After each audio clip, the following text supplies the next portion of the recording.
Adventurers, welcome back to the Elder Scrolls Lorecast. This is your host, Tom, or Robots. I'm here with Lotus of Doom. And Lotus, we have a very special guest today. It's true. It's not just me. It's not just you. It's not just you're the co-host. You're not a guest. We've been doing this podcast together for years, and I just realized that Lotus has been my guest every single episode. Spoiler alert, I'm actually not a co-host. I'm just the longest running guest on any podcast ever. That's amazing. Wow. Well, here, let's introduce him. Michael Zenke, Loremaster from ZeniMax Studios. I can't talk. My mouth is not working well. Welcome to the show. We're very excited to have you. Thank you for having me. Yeah. Good to be here. Yeah, we got to chat a little bit in Vegas. I think that's the first time you and I have officially met each other, although I've been a fan of the things you've been working on for a long time.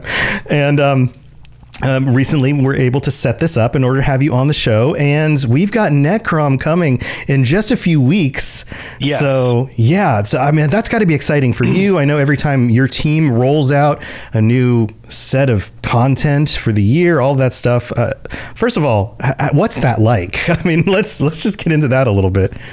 It never gets old. It is very much one of the reasons I'm still doing this. I've been doing this for over a decade, and that closing element where we all dig deep and get the thing out the door is absolutely it's a lot. It's a heck of a lot, but it's a really good experience. I know Tom Murphy, the design lead on this release, is still battening down the hatches, thanks to feedback and all other stuff. And but yeah, it's great to see this thing that's been in all of our heads now for the better part of a year become a real boy, which is delightful. A real boy, yeah, and we got a glimpse of it at ESO Vegas. We got to see a little bit more. You revealed some of it back in like January. We got a little bit more of a glimpse of what was coming.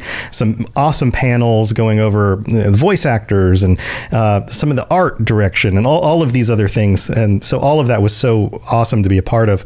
But Lotus and I have some other questions. We wanted to talk to you a little bit more about Hermeous Mora, about Morrowind, the Necrom area and the peninsula, all of that. So here, let's get into it. So my first question, so seemingly everybody knows, because everybody and their mom, including mine, has played Skyrim. I did a series on YouTube and live streams where my mom would make the decisions, but I played the character. That's great. And it was amazing because they were very entertaining. There were moments that like viciousness came out of her, and I was like, I do not know who this woman is. This is amazing. But anyway, Hermeous Mora was a key character from the Dragonborn DLC for Skyrim. Right. What was it like for you personally getting to work to bring this character into ESO? Obviously, he's already been a part of ESO, but even more as like a bigger focus. Absolutely. So I mentioned Tom Murphy before. It's worth noting that my role in the team is very specific. I'm like sort of the in-house bard. I'm the support guy that a lot of people can tap into as a resource when they want to talk about new stuff or, hey, we want to do this slightly differently. Tom Murphy, the zone lead, my boss, Bill Slavacek, Rich Lambert, Jeremy Serra, they're the folks that kind of run the ship. And then the rest of the team, the writers and designers, animators, artists, world builders, they're the ones that really bring this whole thing kicking, screaming into the world, making it a real boy, right? Yeah. That incredible crew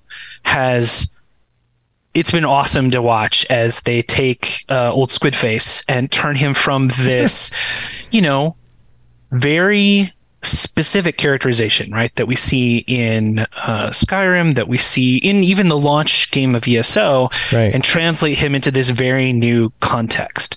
My part of that has been incredibly rewarding.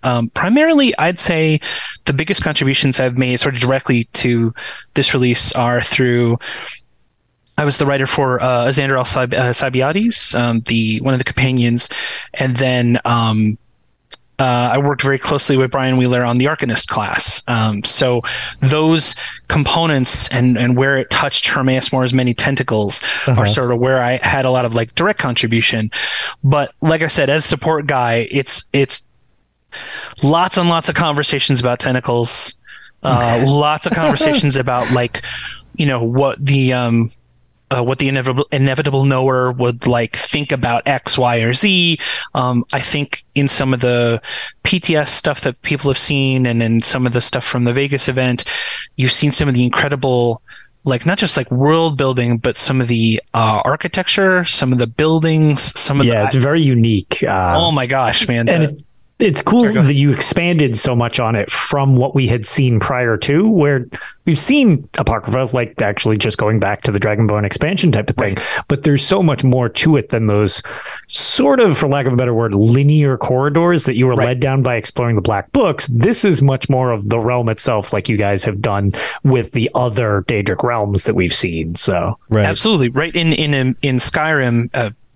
Great goal, right, by the Bethesda team, because they wanted to give that sort of very loose, like ephemeral experience where each time you dropped in through a Black Book to Apocrypha, you were like kind of a little island out in that great abyssal sea, those inky waters stretching off to the horizon. With ESO, obviously we have sort of different design goals. So we need you to be down on the ground and able to walk from point A to point B.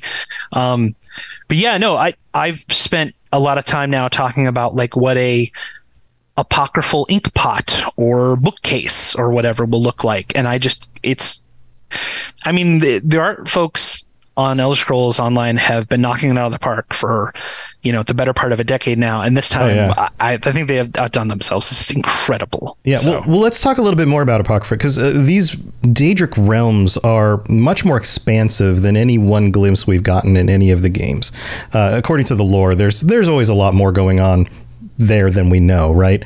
And your team, like you mentioned, the team at ZOS is well known for taking the lore and these locations and characters and expanding on them in really fun and creative, and then also sometimes surprising ways. Sometimes we get a glimpse of something and surprising in a good way. Like we only have, it's like looking at something through a keyhole, right? Like we have this one little glimpse of Apocrypha from one DLC in one game in a series that has spanned going on 3 decades now. Right. And like you get a chance to show us more about what's going on in this world. So when it comes to a place like Apocrypha, what kinds of inspiration did you draw from in order to expand on this? So I know very strongly that the team drew from, obviously, you can't talk about Mora without talking about Lovecraft. Bit of a challenging figure in his own way, but sure. You can't transplant him from his own time into our time without some major social issues with some of his writings. But putting that stuff aside, Cthulhu and ancient gods and all of that is still very inspirational for modern current day fiction.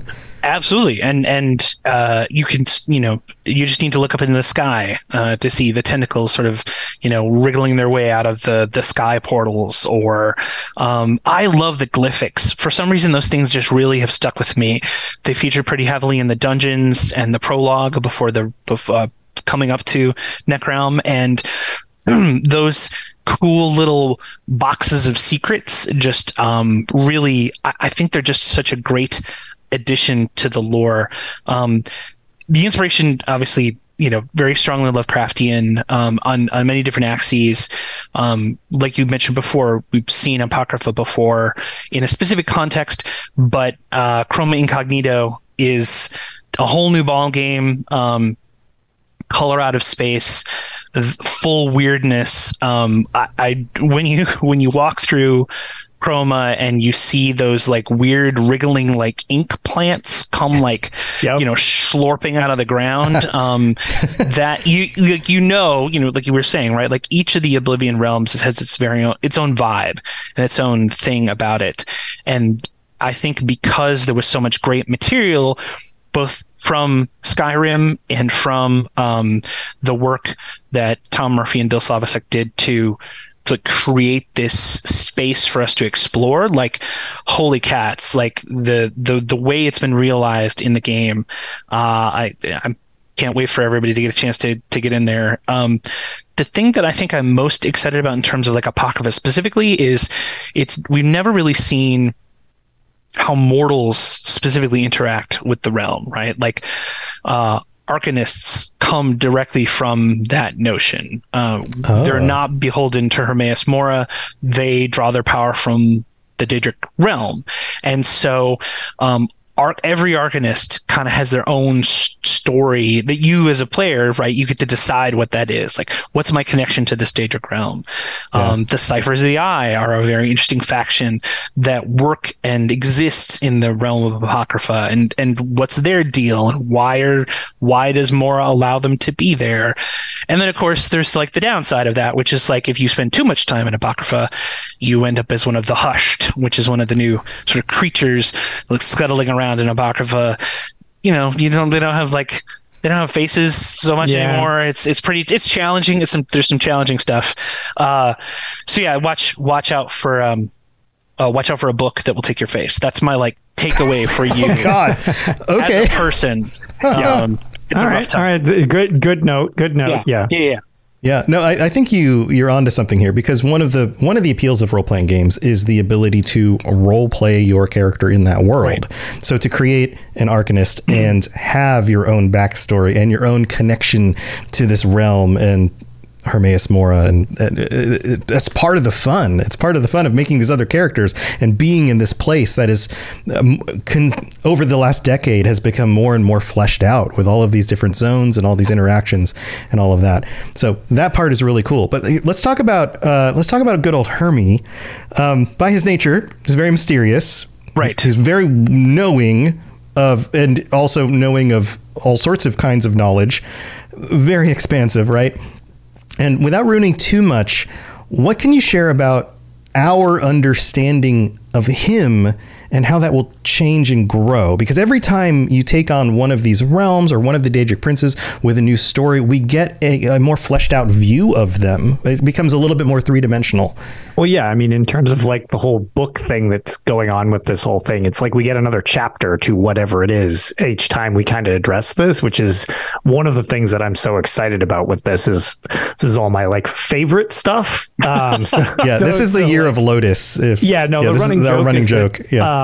I had a couple criticisms last year of like some of the combat things, and it felt like you guys took it personally and decided to give me literally everything I ever wanted the following announcement. Like, here you go, Lotus. Like, well, shut up. Thoughtful of you to just give me everything I've ever wanted. So, well, I'm glad you're into it. Hermeous Mora. So, yeah, I mean, every time we get a chance to like bring a Daedric prince forward, right? It's about like what's our goal. I mentioned this a little bit at the Vegas event, but Hermie actually showed up kind of like as an outgrowth, as a natural extension of the narrative that Bill and Tom and the other leadership folks were like honing in on. A secret so powerful it could unravel the universe. Yeah, that sounds like a Hermie thing. Yeah, very much so. Yeah. Very much so. Yeah. And so with that as a thing that came, front and center, him sort of worming his way onto the stage, like getting his tentacles in the mix. That was like something that came as part of as the story developed, right? So the Hermeus Mora that we get to see in this release is substantively different in a lot of ways from the Mora that you've seen either in Skyrim, where he needs, a mortal's help, obviously, but as you can tell, there's a lot of baggage there, right? With how that story, how that narrative plays out. And right. then and it's also two ages of the world after the events that we're seeing in ESO. Right. So there probably has been some character development and experience that has happened.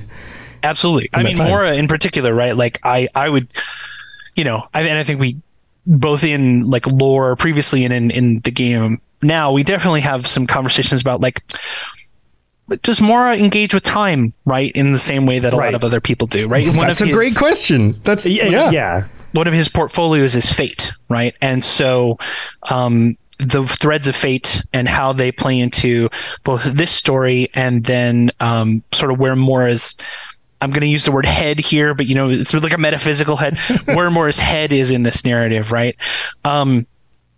That's a very specific place here for this release. So the Mora that you get to interact with is trying to find a way to engage with you as a mortal to a specific end, because of course that's what every Daedric prince wants. We don't get to talk to Daedric princes unless they want something, right? Like that's kind of how that goes. Right. And what they want isn't always clear or lines up with what we want or any of that. But I would say almost never. Yeah. Yes. Yeah. Even when you think it does, there's a lot of misdirection. Right.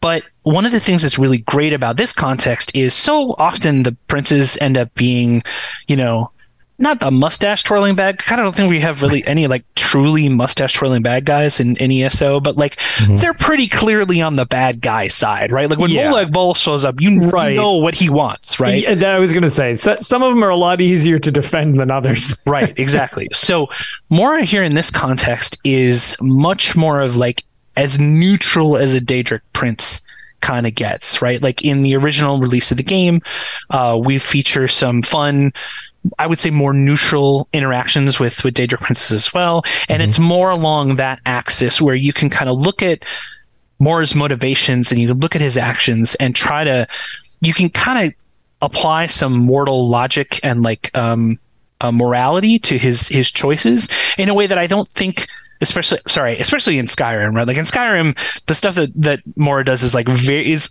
purposefully, I think so, inscrutable, right? And here, I think you get to get inside his head a little bit more. Now, is that because he wants you to be inside his head, or like what's the deal there? Anyway, so I'm just throwing out ideas. Right. Yeah, it's fun stuff. Yeah, what's the transaction going on? What's in it for him? There's always some type of payment. Yeah, one of the things Lotus and I have talked about with Hermeus Mora is that of all the Daedric princes, he's kind of like a force of nature. He's very close to just like sometimes the volcano erupts and it blows up your village, but it probably didn't have anything out for your village. It probably just did that because it's a volcano.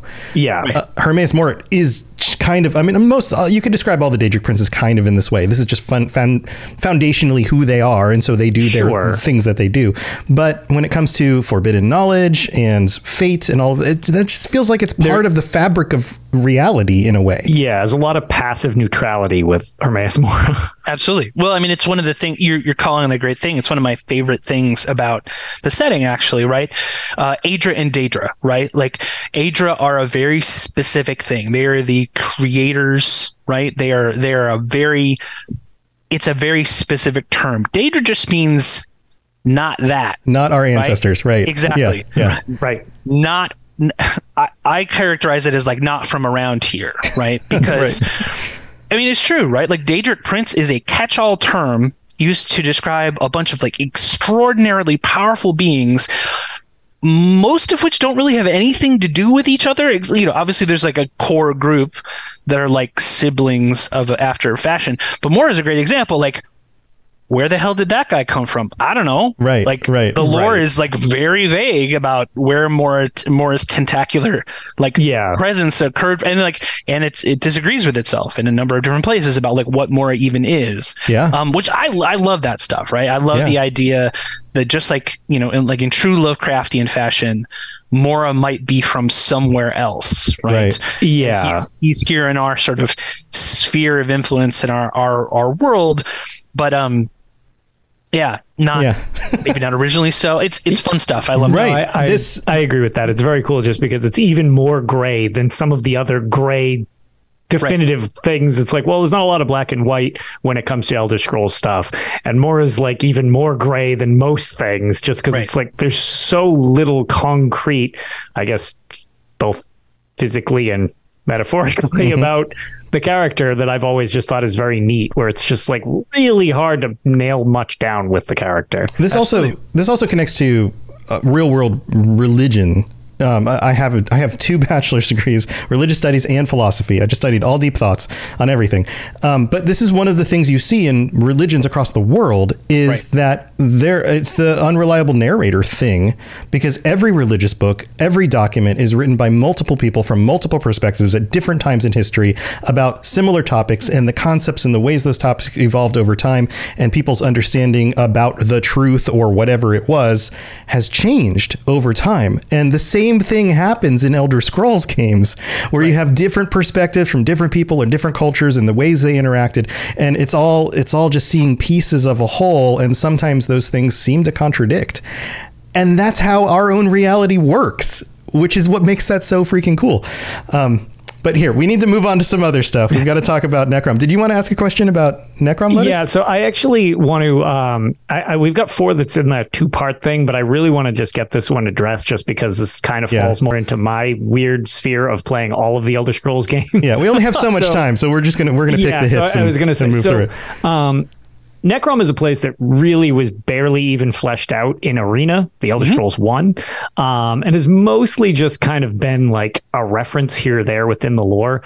Was there anything specifically interesting you found about addressing this area again? Because it's kind of like untapped lore. It happened, you guys have kind of addressed it, weird little tidbits like this throughout the series, and I recently have enjoyed a lot of your weird deep cuts to like games like Battlespire and stuff that I know a lot of people are just like, yep, it's just a name. It's like, no, that is a Battlespire reference, and all 4 of us that played it totally get it. But like, this is another one that it's like, it's been a long time since we've actually seen the very pixelated version of Necrom that we could see before.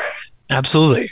Well, also, okay, I'll try to be focused in my answer because there's like a lot to this, obviously. So the big thing here, right, that I think Tom and the designers and the writers were really like inspired by is how can we look at the Dark Elves? So how can we look at this culture that has now been tread and retread several different times across the original Morrowind release, our own Elder Scrolls Online Morrowind release, in the original launch game, Stonefall, Dashan. Like there's a lot of water under the bridge for the Dark Elves as a culture, right?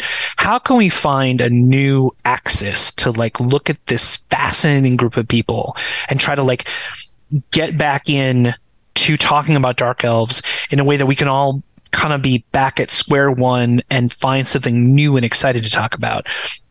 That's, I think, where this came from. Obviously, the Telvanni themselves, as I would call them stewards of the peninsula, they're a fascinating cultural group all to themselves, right? They have a ton of internality to them, a bunch of different ways of like looking at the world and engaging with the world. Just for the fact alone that they're not part of the Three Banners War sets them apart entirely from almost every other Dark Elf I think that we've kind of featured in the game previously. And then you go a level below that to the city of Necrom itself, the Keepers of the Dead, Dark Elf ancestor worship, and you get into like you were saying, sort of this deep, gooey, nougaty center of wonderful storytelling opportunity. That was, I think, really about, like I said, finding a new axis, being able to go back in some very real ways to the roots of what makes Dark Elves, right? That we've done stories in Elder Scrolls Online before about their Dark Elves' interactions with their ancestors. Yeah, but the Chimer, you go back in time and interact with the Chimer, and like, yeah, absolutely. Absolutely, yeah. I was the writer for Stonefalls. So all of that crazy Brothers of Strife stuff, and in particular, there's an objective there called Authrenus, which is literally just like, hey, Grandpappy, could you like not harsh my relationship, even though you've been dead for like 200 years? Can you get off my back, please? Chill out, ghost. Yeah, exactly. Yeah. That's the kind of thing that, like, you know, as a storyteller, as a game designer, right, like just gets us super psyched up, right? And that's Necrom writ large, right? That Necrom is that element of their culture just stacked on top of itself. The very bones of the city itself, where did they come from? What's that? So to say this concisely, I think Necrom represents a host of new opportunities to talk about Dark Elf culture, a chance for everybody to kind of be, you know, none of us can go back to that place we were before we played Morrowind for the first time, right? But something like that, right? Where we walk into Necrom and everything's weird and cool and you don't know what's going on again, kind of all over again. And that's what Necrom represents, I think, in this release for us. Yeah. So, okay. So as we're delving into this location, how can you give us any specifics about how it feels different, or how the society feels different? Like, right, because we have had, other than the game Morrowind, and obviously having points where we've jumped back to the region throughout the series as a whole, right. We had, you know, the base game portions of Morrowind that were on the mainland, and then we had Morrowind the chapter, so it was like the Vardenfell that we all knew from, those of us old enough to have played the Elder Scrolls 3. 20 years ago. Yeah. What? Yeah, so it's like, it's kind of interesting because you're back again. So yeah, kind of to Robot's point, it's like this is revisiting it again, but not quite the same. Right, not at all. And so I don't want to get too specific to avoid, I'd love, I can't wait for people to play this and see what it's like. But sure, to talk about some like high level cultural stuff. Sure. The interaction between tribunal clergy in particular and the Keepers of the Dead is something that we play with sort of front and center. That's a pretty, I think, pretty soon after walking into the city, that's sort of a narrative element you run into. And pretty much every other dark elf, right, that you've met in Elder Scrolls Online before, you could probably throw a rock and say like, they're probably follow the tribunal, right? They probably care about Almalexia. They probably care about Sothisil. That's not the most important thing in Necrom, right? You mentioned the Chimer, right? This ancient ancestor worship that goes way back. Necrom is a city that was established before the Battle of Red Mountain, right? Like it is a settlement older than Dark Elves being Dark Elves, and so the narrative substrate, that you mentioned before, that you studied philosophy and religion, like the underpinnings of the philosophy and religiosity of these people in this particular settlement are completely orthogonal to all the other like Dark Elves we've seen in the game before. And so how that plays out, how those changed priorities not only change like the kinds of things they say and the things they care about, but how that impacts the quests that we end up having you do in that area. That's the thing I'm like super psyched for people to see and engage with. As always, there's a bunch of really crazy, cool lore books in there too that I think people are really gonna get excited about. Awesome. So, awesome. No, a lot of material to jump into. That's great. I mean, we love that. The fact that there's always new stuff every year with ESO is a huge boon to our show. But no, I think you're really onto something there. This idea that the culture itself is older than the more current culture across other parts of Morrowind and these communities. And you see that in real world culture, the tie back to a history that's bigger and deeper, and how that affects people's lives and their identity, their self-identity.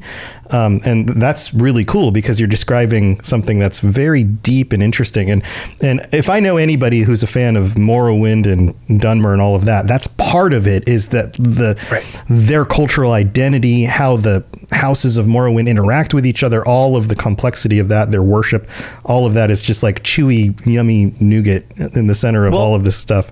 It's also interesting because even if you just take region by region, which is ironically what we've been doing over the past several episodes of the podcast, is jumping from region to region to just do an overview of each of the different areas around the continent, just taking place within Morrowind itself, you describing just how different Necrom is and the Telvanni Peninsula from, mainland, whether you're in Deshaan, going to, Moorhold, or like the actual island of Ardenfell. Like, these are all the same area, but they have their own unique twist to each of them. Yeah, like Florida and New York and Texas and California are all in the United States, but they're all very much their own cultures in different places. Really different.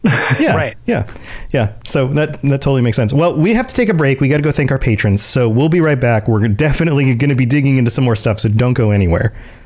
This is Hermeous Mora, Dragonborn, and you are educating yourself to the Elder Scrolls Lorecast. We are forever thankful for Wes Johnson joining us on the show and giving us these little sound bites. The reason I listen to our own show, even when editing stuff. Yeah. And also, just real quick here in the middle of the show, Voiceapalooza is going on. We have a link that pops up if you want to donate to help fight Alzheimer's. That would be amazing. I am doing a panel. I'm helping host a panel with Wes Johnson and a bunch of other voice actors who have worked on Elder Scrolls games and Fallout games tomorrow at 5 p.m. Eastern. So I know if you're listening to the audio of this, it'll be too late. But if you're here on the live show, come join us. It's on my channel, twitch.tv/robotsradio. It's all in order to raise money for an amazing cause. So come join us for that. And even if you catch this later on and you want to donate, I'll put a link in the show notes and all of that. My coworkers, Rich Lambert and Bill Slavicek and the incredible Becky Ignosky are going to be on their own panel with Wes, I believe, coming up as well. I don't know the date off the top of my head, but you get to hear those folks talk about the process of making all this stuff, bringing it to life. A lot of good story nougats in that as well. I love how this is expanded into like a full like crossover where even though I like both games, like it was more of a Fallout focused thing, and now it's like Fallout and Elder Scrolls, kind of just the way everything blends together. It's just like, it's really cool for a great cause. Yeah, look up Voice of Palooza. There are links. There will be videos up on YouTube of the different stuff. You can always go check that out stuff out later. So lots of awesome stuff. But we got to thank our patrons. We'll do this real quick. Welcome to our newest patrons, Josh G, Joseph R, and Sergi P. Thank you for joining us and supporting the show. We couldn't do this without you. So thank you very, very much. And shout outs to our Daedric Prince tier patrons, Jacob K, Kira C, and Noodle Al Dente. I haven't asked them. I've mentioned this, but I haven't found out specifically which Daedric Princes they are. But we've got 3 of them right here supporting the show. So thank you to all of you and all 122 of our patrons. You guys are amazing. Congrats, guys. Yeah. We've got some more reviews, but tell you what, I'm going to save those for next week so we can have as much time as possible to talk to the Loremaster here. So don't go anywhere. Let's continue the conversation. You're listening to the Elder Scrolls Lorecast, dear child of cities. That is why the Night Mother loves you. He did 3 of them, and I have to just put them all over the show because, Sweet mother. Sweet mother. She's quite the sweet mother. Okay, so let's talk a little bit about the Arcanist. This Arcanist class, obviously. I've heard of that. Yeah, I mean, it's the big thing. Everybody's so excited. Hey, they squeezed in a new class. Finally, we're getting a new class. This is awesome. Woo! Everybody gets excited, right? And it looks awesome. Like Lotus and I got to play it early at the event, and Lotus actually went to the other event. Yeah, the one in San Francisco where they let me play it for an irresponsible amount of time. Right, and now it's up on the PTS, so more people are trying it out. Now, this is a class that's clearly tied to the pursuit of hidden knowledge and Hermeous Mora in his realm, like you mentioned before, and we can roleplay our character origins and create our own headcanon for them. But to you, is there a backstory to this class? You kind of hinted at this before. Is there like an unofficial or just official or unofficial version of this? Like, how does this work? Sure. So I'll give you the unofficial one because the official one is just like I said, right? You as a person in Tamriel, you find or acquire or are given or are threatened with a book of unknowable, impossible knowledge. And via this book and its connection to the realm of Apocrypha, you tap into this like incredible occultic power. And then and that's the only thing that's true about the Arcanist, like canonically, right? Okay, so everything that's else is up to you. Yeah, that's it. Okay. Everything else pretty cool. Everything else is up to you. Like, how do you get the book? Was it something you wanted? Is it something that you didn't want? Right? Yeah, like, you stumble on it like the Dragonborn just opens up a book and is like, oh God, now I'm in Apocrypha. Exactly. Right. Once you have the power, what do you do with it? Like, are you a big fan of Hermeus Mora? Do you go to Apocrypha looking to sign up, right? Do you secretly want to like tear him down or steal the secrets of Apocrypha for your own, right? Like, there's a lot of different, like, and this is me having spent like 5 seconds here describing this, and we're already talking like 30 or 40 different characters, right? Like it's one of the things I think is most exciting about Elder Scrolls characters, player characters, rather than any other RPG is like, there's no, I'm not going to sit here and tell you what a Templar is, right? Like, a Templar channels this beautiful, golden light, these powers. We very loosely suggest there may, if you so choose, be some connection to Stendarr if you want, but like all of us sitting here and probably a lot of people listening know that the Aedra are extremely fickle. They don't talk to us, they don't engage with anyone else. So like, I all the time when I'm talking to my coworkers and we talk about lore, you were talking about the unreliable narrator earlier. The way that I frame that is like, in the grand tradition of the dude, that's just like your opinion, man. That's great. That's great. So like, if you want to tell me that you're a Templar that like channels Stendarr's wrath to like destroy the undead, I'll be like, that's great, man. I believe you. That's wonderful. Yeah. Yeah. Who's to say it's true, right? Right. Or maybe you were fooled by Azura and you think Azura is Stendarr. and anything in between, right? Like there's a lot of beautiful like sort of discontinuity there, which is I think very wonderful and lovely. Unofficial canon. The thing that I have in my head is have either of you ever read a series of novels called the Young Wizards series? There's an author by the name of Diane Duane. No, okay. It's sort of Harry Potter before Harry Potter. It's a story of a young girl who finds a book in a public library. This is how old this book is. She finds a book in a public library, and she learns how to cast magic from it. It's a book called So You Want to Be a Wizard. And Diane Duane was originally a computer programmer before she became a full-time author. Very talented woman, wrote a bunch of the old Star Trek novelizations, especially the original series. And so her version of magic is like, basically it's like a computer programming language for the universe where you can go in and change the values of a star to save it from like exploding and killing a bunch of people in a solar system. Like that's tapping into the underlying code of reality. Exactly. Yeah. So that scene I described at the beginning of the novel, where the protagonist finds this book in the library, right? That was in my head the whole time that I was writing the Arcanist tooltips, that I was talking with the folks about the Arcanist, and that moment of discovery where you, as like a person outside a world of mystery, discover sort of this portal into the unknown. I read that book, I think, for the first time when I was like 8, maybe, and it had a dramatic impact on me. In fact, there is a segment very near the beginning of the novel that made me a writer, like full stop. Wow. It's a longer paragraph, but it basically posits the idea that wizards love words, and the ability to not fall asleep at night without reading a book first is one of the hallmarks of, hey, maybe you had the aptitude to become a wizard. And that hit me so hard in my little tiny Zenke like brain pan that I many years later became a writer because of that novel. And so in all the tooltips and all the writing and all the conversations with the team, I had in my head that deep fundamental connection, that love of words and wordplay and the power of like just inherent knowledge, right? Like the power of words. Yeah. I mean, words are a representation of knowledge.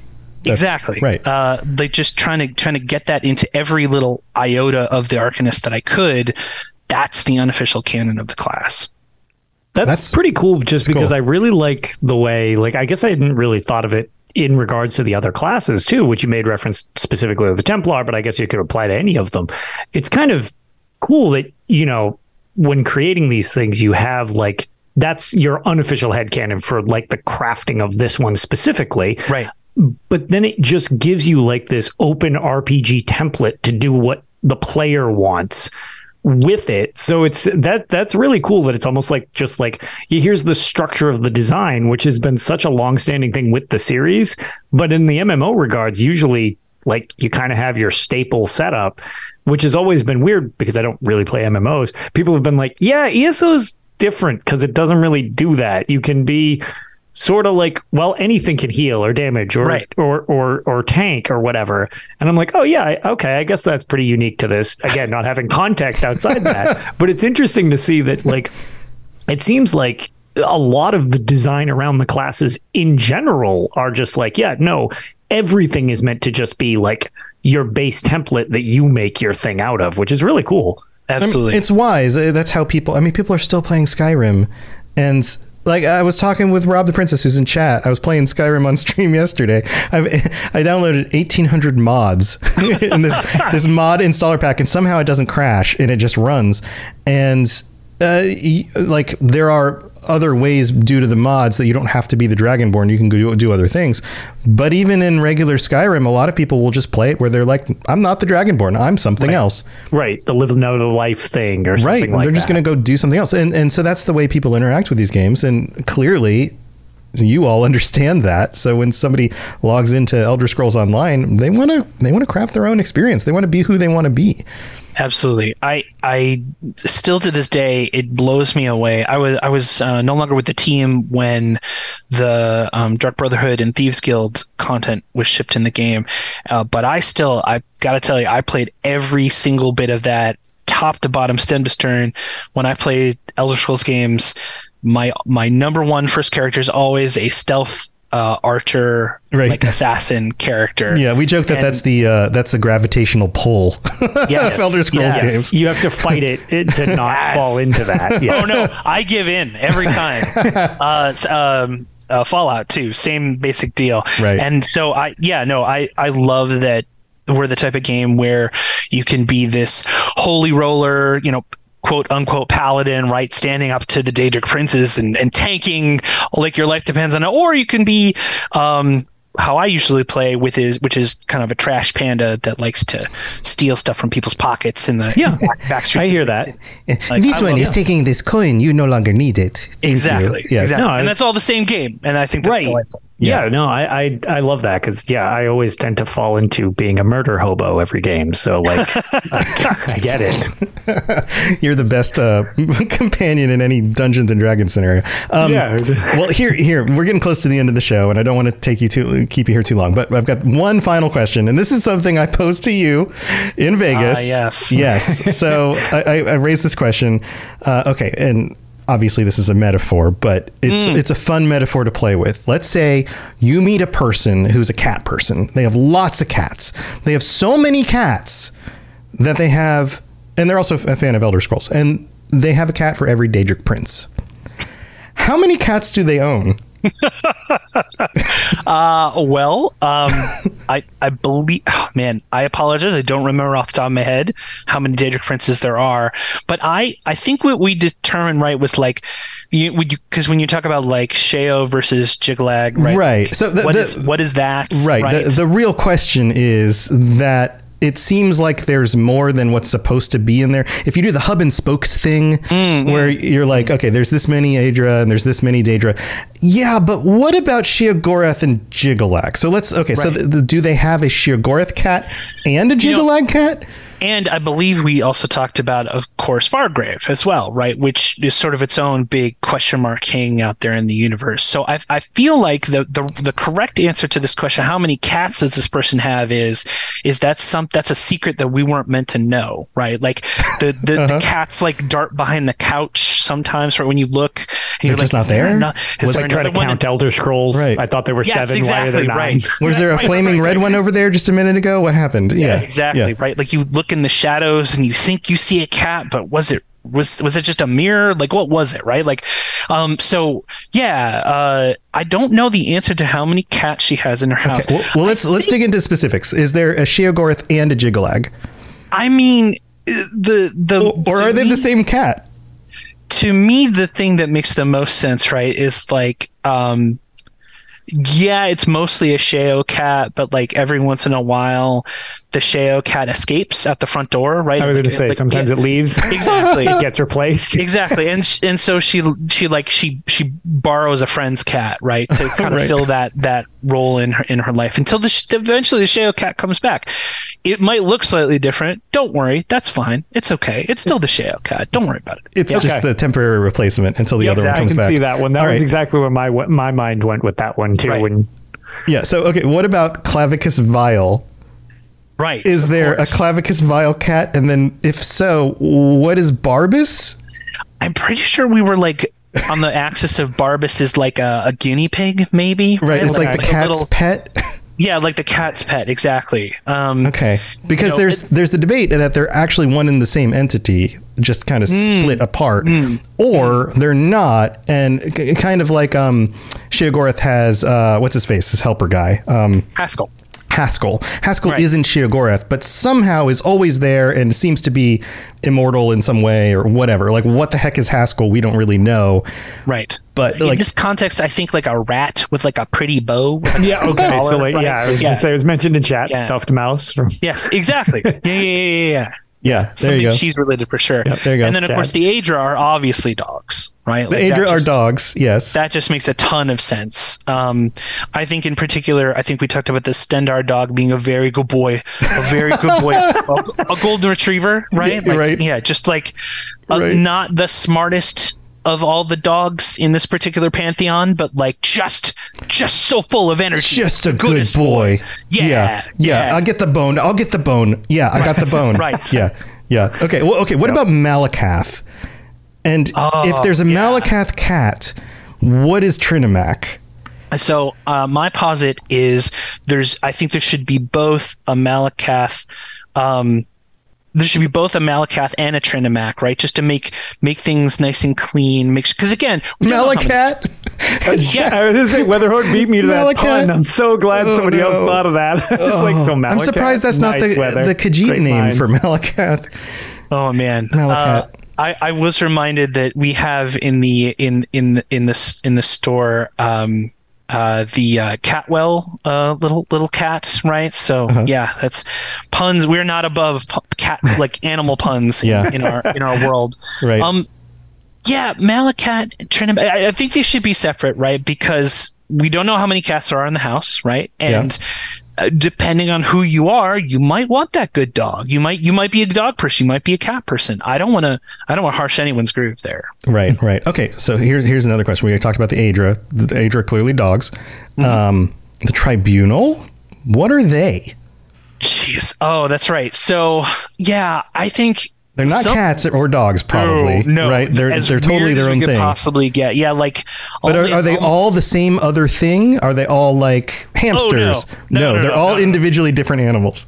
Yeah. So like like Vivek is like, I don't know, like an iguana or something. Okay.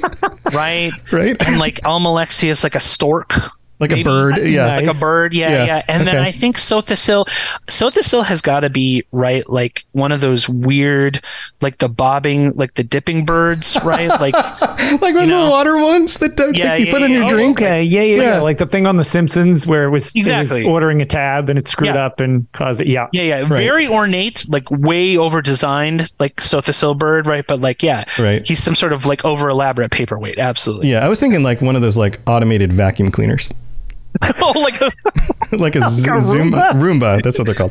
Sothisil Roomba. That sounds delightful. All right. Yeah. Okay. All right. So two more. Hold on. Before we move on from that one, because ironically, I have a specific thing to that exact part that was actually written into us on Tales of Tamriel. Somebody responded to me via that one. And awesome. I wanted to add this on their behalf. So this is from M. Kari. And she specifically says the Tribunal are Chihuahuas. They think they're dogs, and technically they might classify as dogs, but they're just really loud egos in a tiny body. That's amazing. That's so good. So shout out to Kari because I thought that response was hysterical. That's pretty great. Right. That's pretty great. All right. So two more. Tiber Septum? Yeah. What is Tiber Septum? Is Tiber Septum also a dog? Or used to be a person who became a dog? Like what? Jeez, Tiber Septum is a good one. Also, Maybe Tiber Septum, there's the whole myth of like he's multiple individual people that combined, and like there's like weird stuff, right? Right. Yeah, the historicity of Tiber Septum is thankfully beyond ESO's framework. So on an average day, I don't have to care very much about that. Right. It hasn't happened yet in ESO. Yeah. Yeah. So, man, I would say.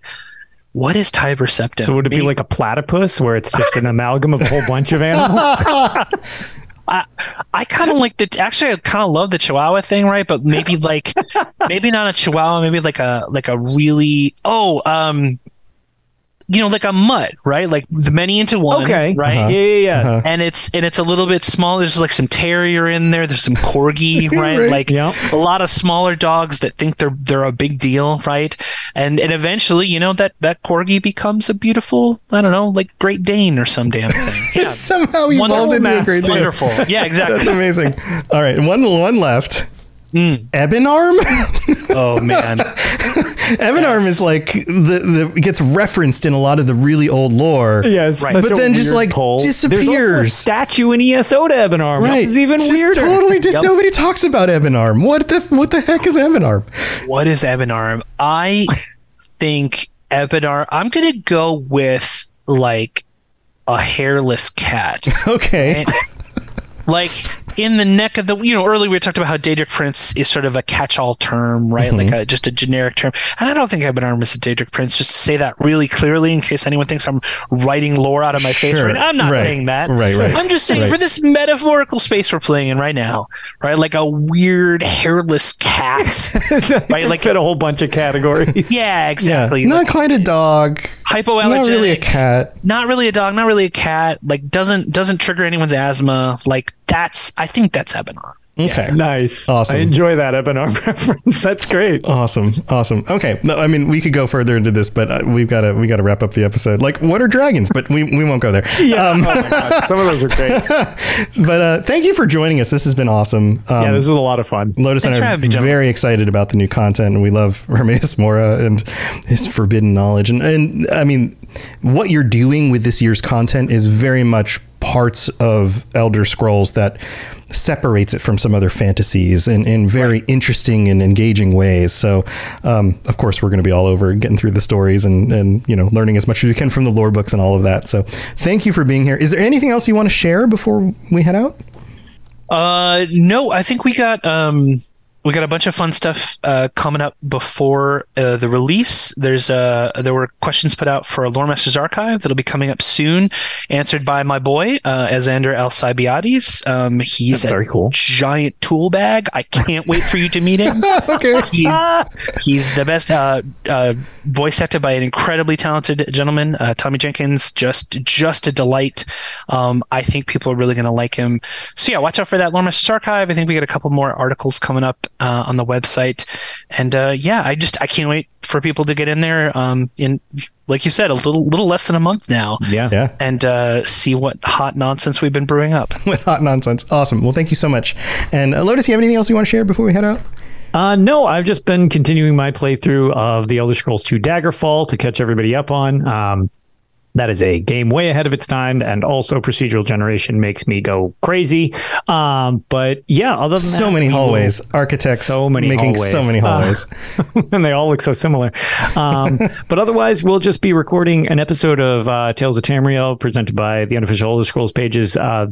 Hopefully sometime over the next couple of days. I have a wedding, plus there's Mother's Day this weekend, but we need to cover all of the White Strakes mayhem that's happening with that. So just look for that soon on your podcaster of choice. Awesome. And you can find Tales of Tamriel, this show, any of the other shows on the network at robotsradio.net. You can also join us here live, twitch.tv/robotsradio for future stuff, or tomorrow afternoon / evening-ish for the something like that Voice-a-Palooza stuff. So come join us for that. Lots of fun stuff going on. Thank you again for being here, and we'll see you next time. Yeah. Bye, everybody. Bye, all. See you later. Thanks for joining us. We'd love to hear from you. You can reach me on Twitter at robots_radio or Lotus of Doom at Lotus of Doom. Also, you can join us on the Robots Radio Discord channel. You can easily just search Robots Radio Discord on Google or check the description underneath the podcast. Also, this podcast is recorded live every week on Thursday nights, 9 p.m. Eastern, 6 p.m. Pacific on the Robots Radio channels on Twitch, YouTube, and on Facebook. So just search Robots Radio on any of those platforms. Come join us. We'd love to chat with you while we record the show, or before or after. Either way, just come hang out with us. And if you're looking for more information about my shows and the shows on the Robots Radio Network, go to robotsradio.net for all the information about all the shows on the network, including the Robots Radio Rocket Club, where I help both new and existing podcasters to grow their shows, build their audiences, and create the best podcasts they possibly can. All of that at robotsradio.net. We'll see you next time.